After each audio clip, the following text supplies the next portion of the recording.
সাম্প্রতিক সময়ে বহুল আলোচিত রাজধানীর গুলশান এলাকায় নৃশংসভাবে গলা কেটে দুজনকে হত্যাকাণ্ডের মূল আসামি রুমনকে চট্টগ্রামের হালিশহর এলাকা থেকে গ্রেপ্তার করেছে র্যাব। এ বিষয়ে ব্রিফিং করছে র্যাবের পরিচালক আইন ও গণমাধ্যম শাখা।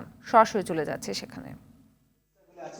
সেগুলো বিশ্লেষণ করা হয়েছে, তার মাধ্যমে আমরা কিন্তু রিপোর্ট দিয়েছি এবং সেখানে আমরা বলেছি আমরা হেলিকপ্টার থেকে শুধুমাত্র টিয়ার শেল এবং সাউন্ড গ্রেনেড নিক্ষেপ করেছি এবং এই বিষয়টিকে পর্যালোচনা করার জন্য আমাদের র্যাব হেডকোয়ার্টার থেকেও বিভিন্ন ধরনের কার্যক্রম গ্রহণ করা হয়েছে। তার মাধ্যমেই কিন্তু আমরা নিশ্চিত হয়ে আপনাদেরকে বলছি। এবং আপনি যেটা বললেন যে ছাত্র জনতার উপর গুলি বর্ষণকারী, আপনি যদি ভিডিও ফুটেজ বা কোথাও দেখবেন যে আমাদের কিন্তু র্যাবের উপরে বা র্যাবের পক্ষ থেকে এরকম কিন্তু কোনো অভিযোগ আমরা কোথাও কিন্তু দেখতে পাই নাই। যদি আপনাদের কাছে যদি কোনো কিছু থাকে আমাদেরকে দিতে পারেন, আমরা সেই বিষয়ে অবশ্যই ব্যবস্থা নেব। বাট আমরা কিন্তু কোথাও আমরা র্যাব বা এরকম কোনো কাজ করছে এরকম কিন্তু কোথাও কোনো ভিডিও ফুটেজ নেই।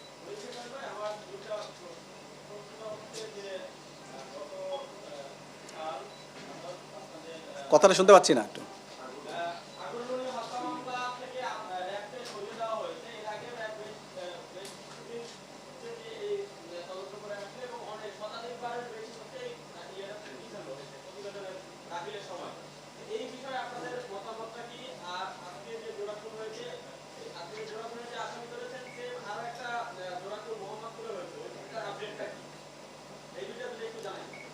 এটি মূলত কিন্তু স্বরাষ্ট্র মন্ত্রণালয় কিন্তু একটি উচ্চ পর্যায়ের টাস্ক ফোর্স গঠন করেছে, যাতে এই বিষয়ে কিন্তু যদি মানে এই কাজটাকে আরও বেগবান করা যায়। সেখানে কিন্তু বিভিন্ন ধরনের এক্সপার্টকে নেওয়া হচ্ছে, যারা বিভিন্ন পর্যায়ে যারা এই সকল তদন্ত করতে যারা এক্সপার্ট তাদেরকে সমন্বয়ে কিন্তু একটি টাস্ক ফোর্স গঠন করার জন্য বলা হয়েছে।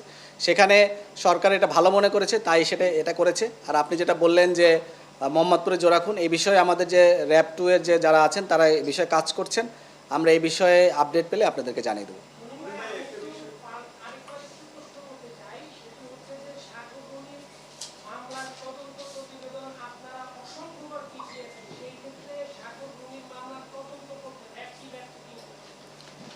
এখানে আমি যেটা বলেছি যে এই তদন্তকে আরও বেগবান করার জন্য এবং মহামান্য হাইকোর্ট যেটা মনে করেছে যে এখানে আরও এক্সপার্ট দরকার, বিভিন্নভাবে যারা এই সকল কাজে পারদর্শী তাদেরকে এখানে অন্তর্ভুক্ত করে আরও একটি বড় আকারের তদন্ত টিম গঠন করার জন্য স্বরাষ্ট্র মন্ত্রণালয়কে বলা হয়েছে এবং তারা এই বিষয়ে কাজ করে একটা নির্দিষ্ট সময় 6 মাসের একটি সময় দেওয়া হয়েছে, যেটি এপ্রিল মাসে তাদেরকে জমা দেওয়ার জন্য বলা হয়েছে।